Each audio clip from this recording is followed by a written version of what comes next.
नमस्कार मंडळी, गणपती बाप्पांच्या आगमनात मोदकांना नेहमीच खास स्थान असतं. म्हणूनच आज मी घेऊन आले गव्हाच्या पिठाच्या उकडीचे मोदकाची रेसिपी. ही रेसिपी मी तुम्हाला एकदम सोप्या आणि पारंपरिक पद्धतीने दाखवणार आहे. जर तुम्ही पहिल्यांदा जरी मोदक करायला घेतले तरी सहज जमतील इतक्या सोप्या पद्धतीने दाखवले आहे. म्हणून प्रत्येक स्टेप नीट समजावी म्हणून पूर्ण व्हिडिओ शेवटपर्यंत जरूर बघा, अजिबात स्किप न करता. तर चला रेसिपीकडे वळूया. साहित्याची लिस्ट आहे, याचा तुम्ही स्क्रीनशॉट काढून घेऊ शकता.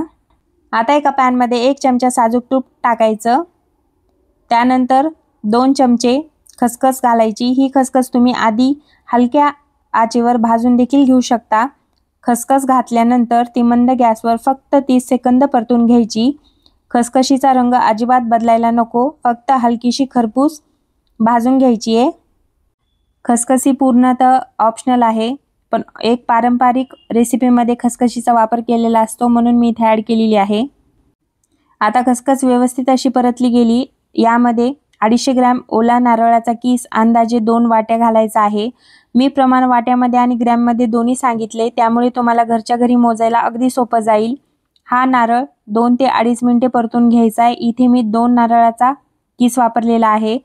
नारळाचा रंग बदलू नये याची विशेष काळजी घ्यायची. गॅसची फ्लेम ही मंद ठेवायची. यानंतर नारळाच्या प्रमाणाच्या आपल्याला अर्धा गूळ घालायचा आहे.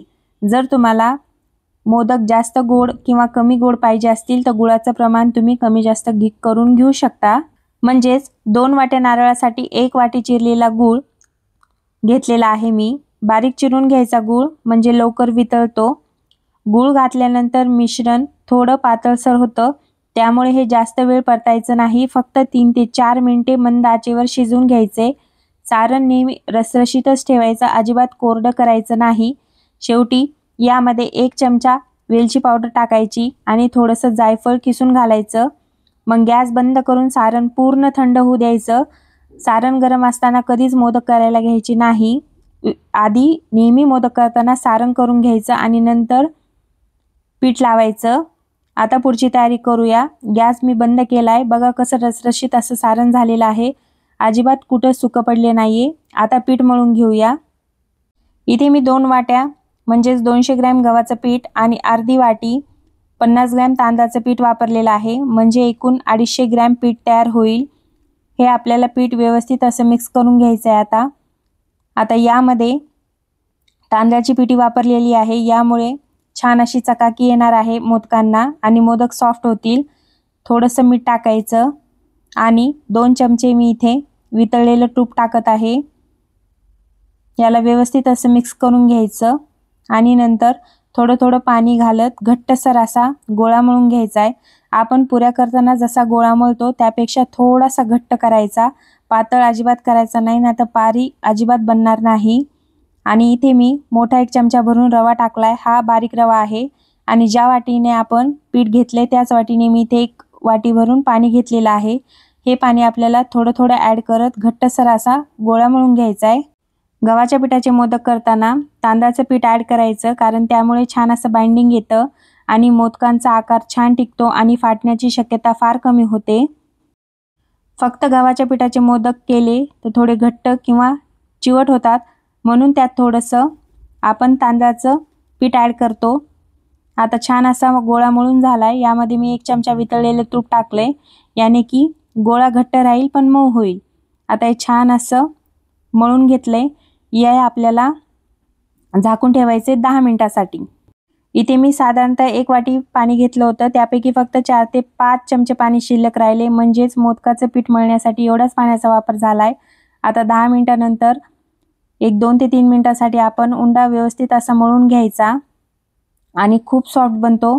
त्याला थोडंसं तूप लावायचं आणि आता लगेच मोदक करायला घ्यायचे. मोदक करण्याआधी कधी पण पाणी उकळायला ठेवायचं, म्हणजे मोदक करेपर्यंत इकडे उकळी येते छान अशी पाण्याला. इथे मी मोठ्या स्टीलच्या पातेल्यामध्ये 2 तांबे भरून पाणी ॲड केलेलं आहे आणि त्यावर अशी जाळी ठेवून मोदक उकडून घेणार आहे. माझ्याकडे स्टीमर नसल्यामुळे मी असा प्रयोग करत असते. आता पाण्याला उकळी येईपर्यंत आपण पिठाचे छोटे छोटे असे पेड्यासारखे गोळे करून घ्यायचे.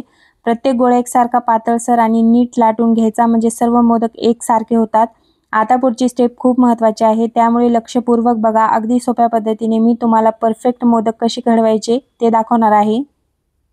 सर्वप्रथम पिठाचा गोळा घेऊन एक समान पारी लाटून घ्या.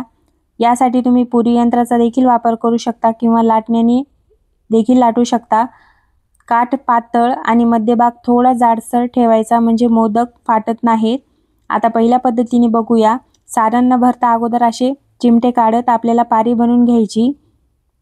मधल्या बोटाच्या आणि अंगठ्याच्या साहाय्याने कडांना चिमटे काढून घ्यायचे. सगळ्या कडांची घडी व्यवस्थित घेतल्यानंतर यामध्ये आपल्याला 1.5 चमचे सारण भरते मी. इथे तुम्ही कमी जास्त करू शकता, पण जास्त सारणाचे मोदक हे चवीला छान लागतात. आणि वरचं टोक जोडत वरती आणायचं. खाली पाकळ्यांना हात लावायचा नाही, म्हणजे पाकळ्या जशाच तशा राहतात. हे बघा, वरचं जे एक्स्ट्रा पीठ आहे ते काढून टाकायचं, म्हणजे खाताना मोदक कच्चा लागत नाही. आणि छान असं टोक हे पातळ करून घ्यायचं. बघा किती सोप्या पद्धतीने अगदी परफेक्ट असा मोदक तयार झालेला आहे.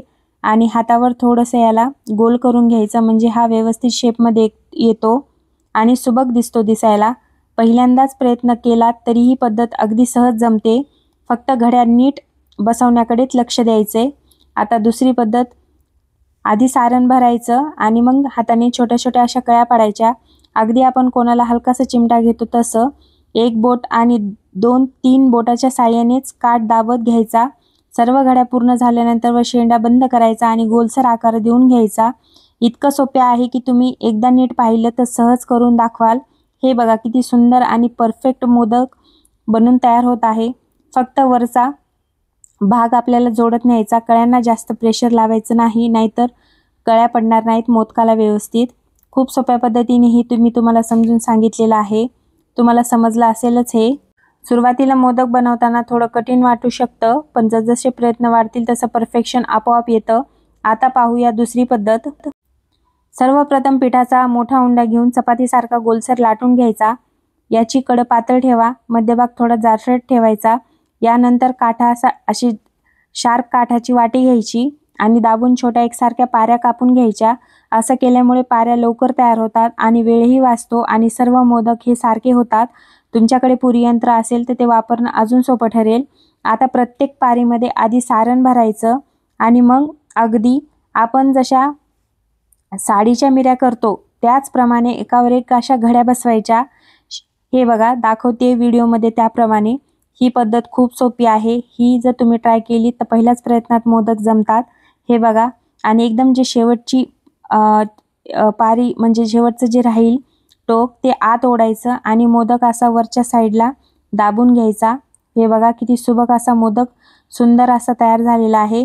ही पद्धत तुम्ही नक्की करून बघा. पहिल्याच प्रयत्नात तुमचे मोदक छान जमतील.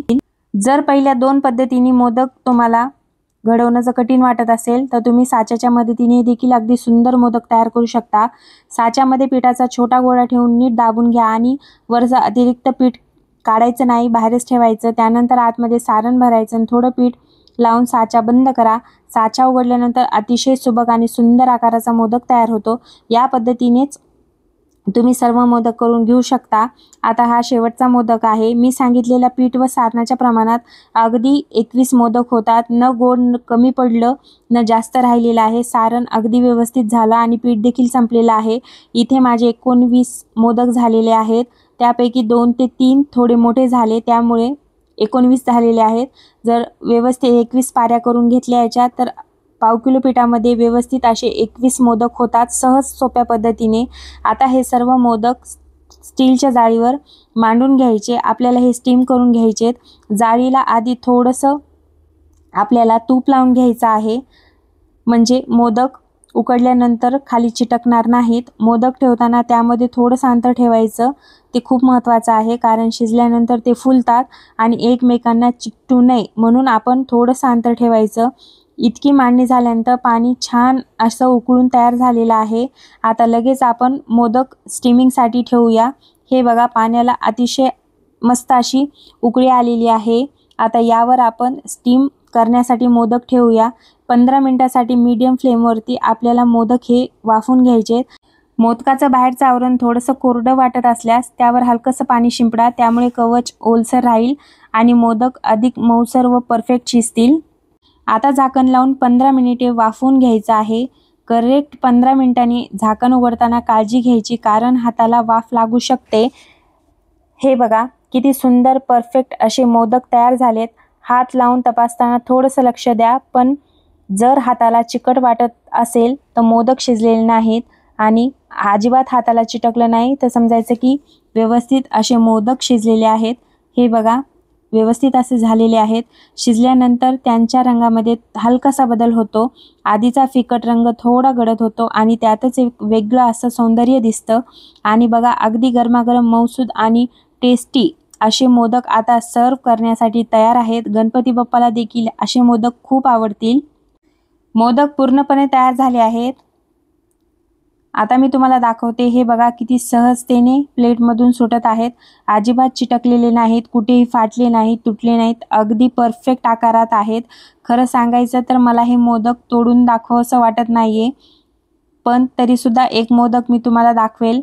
सगळे मोदक अगदी सुटसुटीत झालेले आहेत आणि खाली कुठेही तळाला चिकटलेली नाहीत. यामागचं कारण म्हणजे आपण आधीच तुपाने स्टीलची जाळी व्यवस्थित अशी ग्रीस करून घेतली होती. आता हे गरमागरम मोदक मी दुसऱ्या प्लेटमध्ये काढून घेते, कारण गणपती बाप्पाला मला प्रसाद दाखवायचा आहे. हे बघा मोदक अगदी छान तयार झालेले आहेत. आता आपण एक मोदक उघडून पाहूया की सारण कसं झालंय, आपल्याला मोदक जमलेत का नाही. मोदकांना छान अशी चकाकी आली आहे आपण तांदळाच्या पिठाचा वापर केल्यामुळे. आता आपण एक मोदक उघडून पाहूया. हे बघा किती सुंदररित्या शिजला आहे. सारण अगदी समतोल आणि सुटसुटीत झाला आहे. रसरशीतपणा देखील दिसून येतोय. अजिबात सुकलेलं नाही, शिवाय संपूर्ण मोदकातून एक अप्रतिम असा सुगंध दरवळतोय.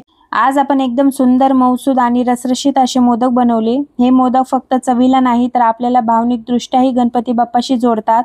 यात आपली श्रद्धा, भावना आणि बाप्पाला दिलेला नैवेद्य असतो. जर ही रेसिपी तुम्हाला आवडली असेल तर नक्की लाईक करा, शेअर करा आणि सबस्क्राईब करायला विसरू नका सोनालीज किचन व्लॉग्सला.